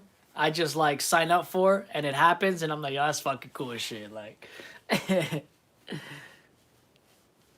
that's an art. Acting? What? Next level arts. Like I can't get a I think I feel like I've watched the most movies or listened, and I say listen because I listen to a lot of content when I'm creating.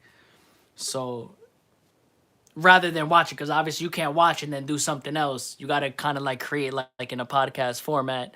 Um, but man, acting, ultimate art flex. I love actors. Like I love the art of acting. That's what I like.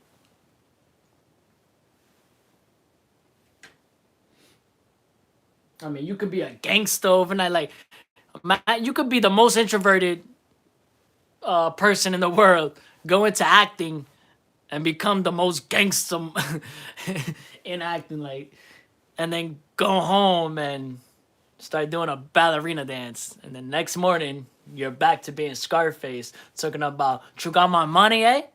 You got my money, man? Oh, man. I don't even want to add anything to it. Should I put voice? Because I feel like this conversation was like really the voice of the voiceless.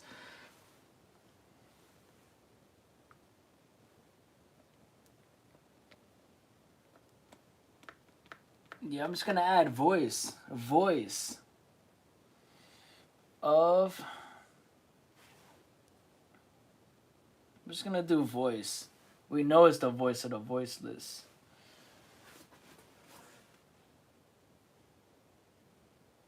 Voice.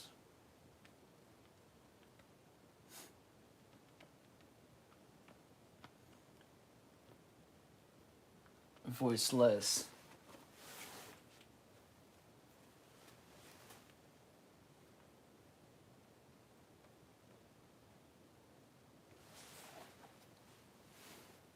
It's very subtle. You gotta really look there and be like, oh, yeah.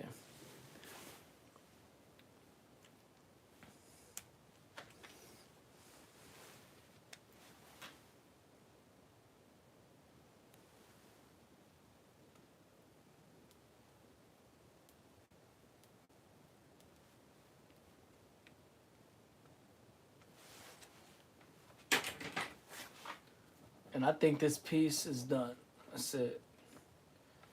This was a nice conversation piece that was created through the conversation.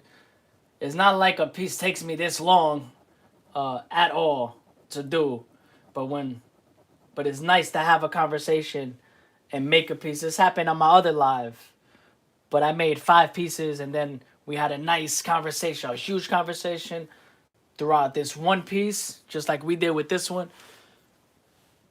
So like this one means the most.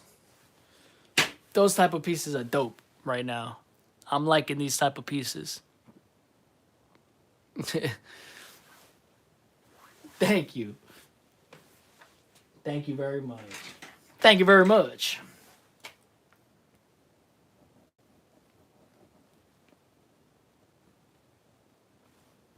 Thank you very much.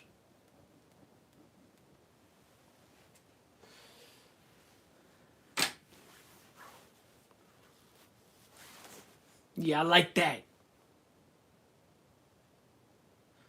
And the only reason I really like this piece a lot more than like other pieces, you know, even through the thought process and things like that, is just because of the conversation. You know, I can interpret so many things out of this one piece. What time is it?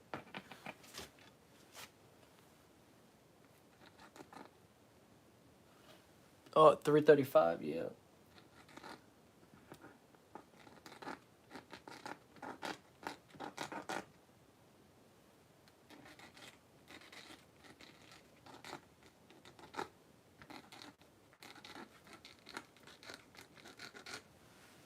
With these pieces, I like to write the time in different areas or wherever I feel fit at that time.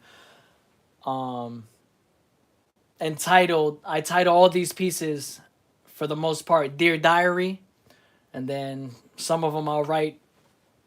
I think all of them I'm gonna start doing it like this anyway. But Dear Diary, Voice of the Voiceless, you know, with a thought provoking, something thought provoking, or something that I feel at that moment, whether it's one word or Voice of the Voiceless, and that's the title. So Dear Diary, Voice of the Voiceless, 3:35 a.m. and then today's date.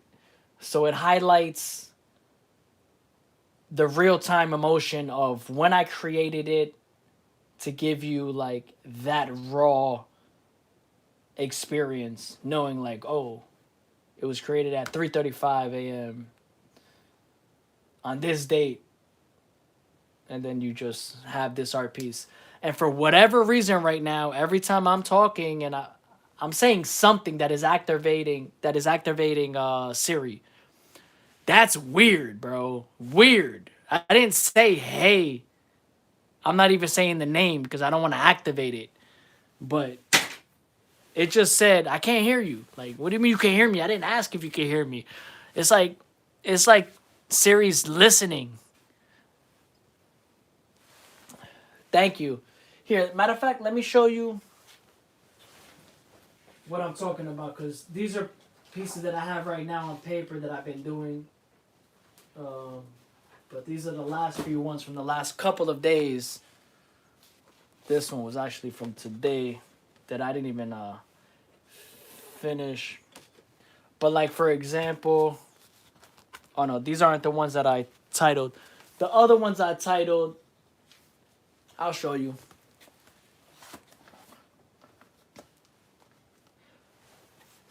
You got those.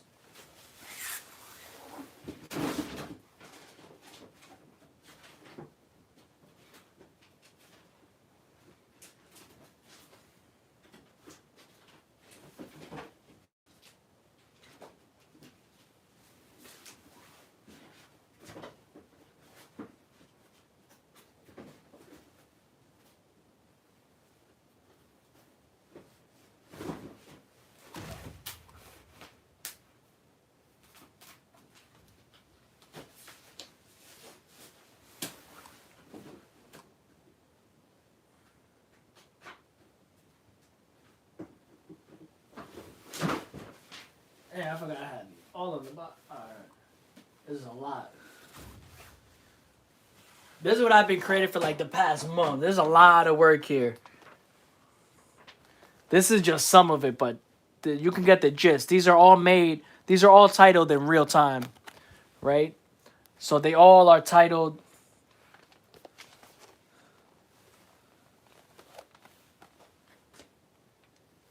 Dear Diary, I am everything you don't see. Dear Diary, the date. This one was November. This this is from late 2025, 4:20 p.m. So this whole stack is from the top is from 2026, and then they're all titled like that. This one doesn't have a phrase, but it just has the time right now. I might go back in and put a phrase, but these I might just leave how they are, just because if I didn't have a thought during that moment, then I'm probably I don't know if I want to like create that thought, if you feel me on that. So like this one, Dear Diary. Is it time yet? 4 a.m. 4 a.m. That's when I created it, or around then. November 1st, 2025. So that's the whole series, and the whole series is like based off of that. Like my goal as well, in the end, is to continue this series, but along the way, I do want to create a published book based off of this series. So as I'm archiving and photographing everything to show to everybody and to put on my website and different things like that, along that way, all of those photos I want to publish it in a book, basically. And the book would be titled Dear Diary, and then based off of all of the works that were created during that period, and then growing from that, if I make other books after that, it would have my ongoing journey of Dear Diary. How you doing, Evelyn? Thank you for tuning in. Yeah, so like that's the ultimate vision that will happen eventually with the Dear Diary series alone. I want to create published books based off of all of my art, as another way to be able to showcase my art. But just to give you an example of a project for Dear Diary, that's like the ultimate goal, ongoing goal for like this specific idea that I had. Because ultimately I wanted to do that for my sketchbooks, which I'm gonna do when I put all that together. Cause that's a project, and I have to go through all that, scan all of like my diary sketchbooks where I have poetry writings, different thought-provoking things, raw, unedited stuff, just different writings or whatever. And I want to put like, so like I have different, for example, I have different poetry books that I want to publish, right? I already have the ideas and formats and things like that I want to publish those in. But as another way to show my poetry, I want to have the raw, sketchbooks scanned, and that act as a raw poetry book that many people don't do. They usually just, put out a poetry book or whatever, or, you have artist books and people do that, like zines or just collective art books that show an artist's progress or certain series. But I want to show the raw aspect. So that was an idea that I've had for a long time. It's just about implementing that idea to its full potential. Everything I always notice, like everything you want to do, and it's the first time you're doing it, it's always the most tedious. It's always the most like it's exciting, and you have so much to learn how to get to that end goal, to that end process, and then when you do it, everything else is like just natural. So like I love getting through those first stages, to be quite frank. those learning stages are the best, because then after, once you get to that flow and that Zen state, everything is like, that's why I'm happy I'm at that Zen flow state with my art, because now everything going forward is a little easier for me to be able to continue on a more progressional path with my art and showcasing it and being able to contact different people, whatever, with more coherency and more of a body of work that you can actually like examine and analyze and see as I continue to create. Art is beautiful, man. Art is like, it's like, art is art, and then we have us, who is the living artist. Like I said, like navigating the art to navigate our own life. That shit is, art is just a gift. I think art should be its own religion. I don't know. People are gonna find that offensive or whatever, but like, I'm saying it with the utmost positive respect. Like, art should be its own spiritual like religion. Like, we need to just have an art festival and everybody from around the world pop up, fucking start holding our brushes up, talking about we here, baby. Yeah. Just like, everybody got their flashlight, but we got our brushes though. We got our canvas though. They said, I'm bored, but artists can't be bored. We always got us. Even when we're not creating, we're talking to be able to get our thoughts out, to be able to get a new vision out. And that's why I love like talking sometimes. Because even I, like I said, as an introvert, I get tired of talking sometimes too. Even though I can ramble on, but like, shit, that's rambling. It's not like I'm writing this stuff down or I have this outline on what to say. I'm just saying whatever comes to my head. So it might not all make sense at once, yo. So put the pieces together like I have. Like you see the puzzle pieces in my paintings, and put my words together and see what fits, you know? See what fits.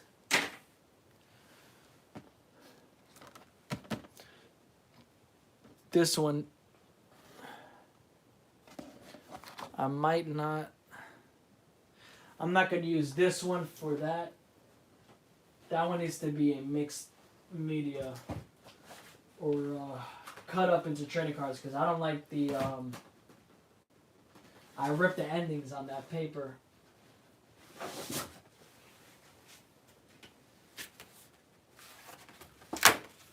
But I also use these card stocks as well to create hand cut trading cards. All of those trading cards that I showed were all like hand cut from different card stock paper to be able to to be able to create those how they are. So there's always a way to utilize your messed up paper.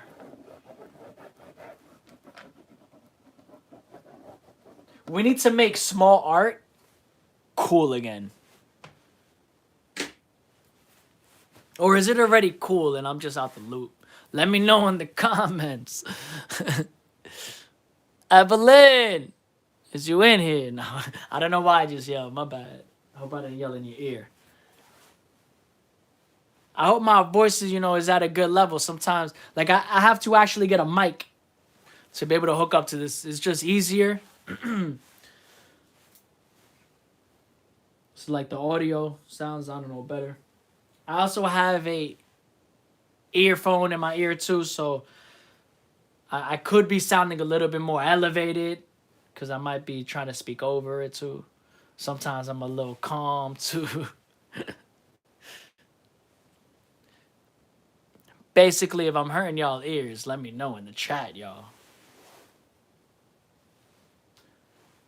No, I'm sure I probably wasn't hurting y'all ears. I'm sure you would have told me.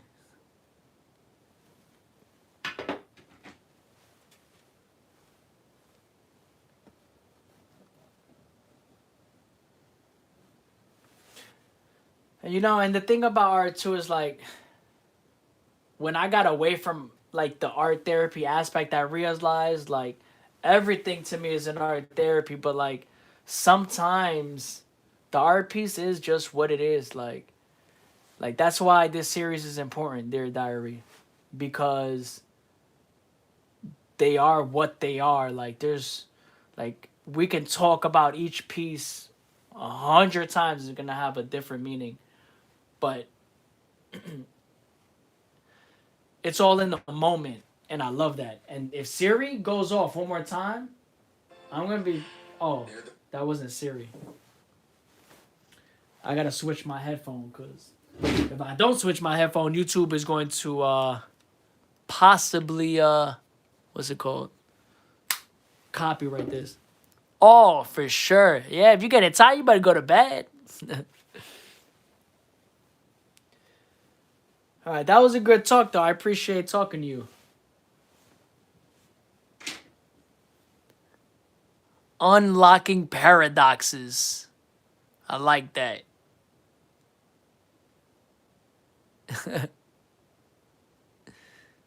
Getting tired. Nah, artists don't get tired. Artists don't get tired. I hope you have a good night, though, just in case you do go to bed.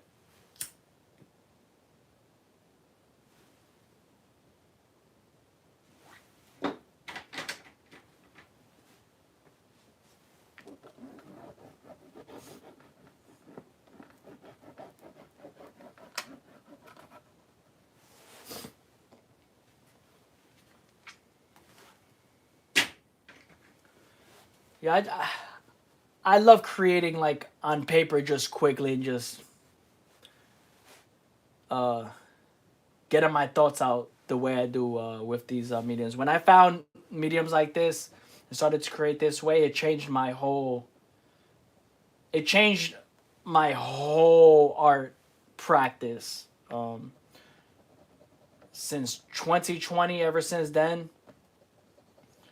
and then the progression from that practice, and then becoming conscious of the practice within itself. It's been the best thing to ever happen to me. Rather, some could say later than never. Some could say uh, earlier than never. I think it was just right on time.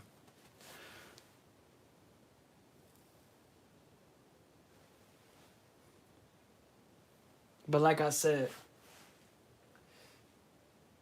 actually, I didn't say this. But self sabotaging, man, that's a whole other thing. I made a collection series. I have so many paintings up there talking about self sabotage, or or at least hinting at that, and um, that's been that's real. Like that that's real.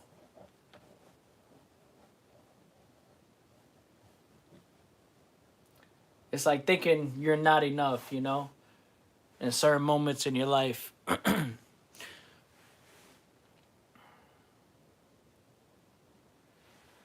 You know how many opportunities we come across in life, and I'm talking about me as an individual, but others I'm sure can relate as well. That we just we might take the opportunities, but not take it to the full advantage, or not see it. Um, Basically, not take advantage because you feel like you're not worthy enough, or of that, or it becomes almost like it becomes unreal. Like it's like it's not that real. Like, but it's all you wanted. So we got to keep going, keep pushing. Say fuck the opinions, because it's like and sometimes it's opinions within our own mind. Like we're creating opinions based off of what we think sometimes somebody else thinks about us, or in this case, about art, or about who you are as a person. I feel like for me, at this stage of my life, it's not more so about the art anymore. I feel like it's both. Like I want the personality, I want the artist, I want me to be seen within my art, and that's the next goal, right? I don't want to be disconnected from the art. I want the art to be exactly who I am, um, and not to self sabotage your way through that, because everybody's deserving. But if you don't allow yourself to tell your own story and allow it to get fabricated along the way, that's another thing too. I have so many series, or I have a series about fabrication, and that's a whole other topic within my art that I have. But that's real. Like you become lost in your own translation. There's so many great artists out there who just didn't give either didn't give themselves a chance. They didn't get the chance. Uh, I don't know. I don't know the answer to that, or but like that's just like my quick analysis. It's like just to try to be in flow and just be your own person. At the end of the day, I guess that's what it comes down to. We're not everybody else, and comparing yourself to anybody else's journey, or letting your story get lost in translation. Um, I don't think that would ever feel good. Like, at least if you give it a shot. Because the people who do it, it's the people who do it, but it's usually the ones who don't do it, who talk about the people who do it. They always have the most to say. And it doesn't help any situation. Doesn't help anybody's mental progress. Forget the art. Like, it's about being human. Like,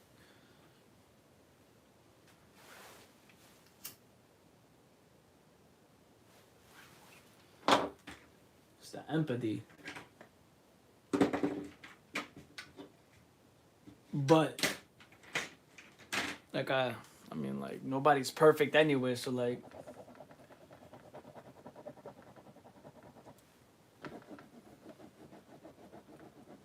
what you want. Nobody's perfect. So why you want me to be it? Huh? Or you want me to be myself, but as soon as I start being it and start showing myself, you want me to be a different version because it's too much of myself. That's crazy talk. What are you even talking about? I don't even want to talk about that, matter of fact. What that doesn't even make sense. But I had to bring light. Because that's just, for me to even believe that is just ridiculous. Like, it doesn't even make sense. How the hell, hell could I be born? You're going to tell me who I am not. You clearly see who I am. You just, I don't know. Blinded? Maybe. Because if I was blinded by the fact that you're over here diminishing my human existence, then you gotta be too. Like, oh, caught you. In my past lifetime too, I was a part of the Matrix. I just used to catch things like.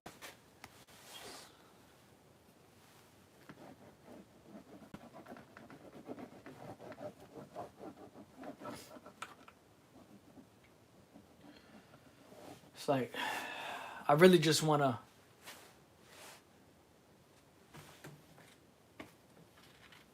explode on this. But I wanna create balance and patience within me. So we're gonna do this during the week. But then after that, there is no more balance, okay? Just comedians. Yes.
You do it one time, they say, probably can't do it again. You do it 2 times, they be like, You do it 3 times, they be like, he got lucky. You do it a million times, they can't question it. And if they do, they're out of their mind. Out of their damn mind. um, that's the reality.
Why? Because I'm a panchito? I don't even know what a panchito is and I'm Spanish. What's a panchito, yo? If anybody watching this and you hear me say panchito, what's a panchito in the chat? Because I don't feel like looking it up. And I'll see it one day if you write it in the comments. Hopefully it won't be too late. I'm a living artist, but I'm not dead yet.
appreciate everybody tuning in. If you haven't yet, excuse me, make sure you subscribe to continue to experience the living artist journey.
We're going to finish this on the next live in just a moment. Appreciate you guys tuning in. Thank you.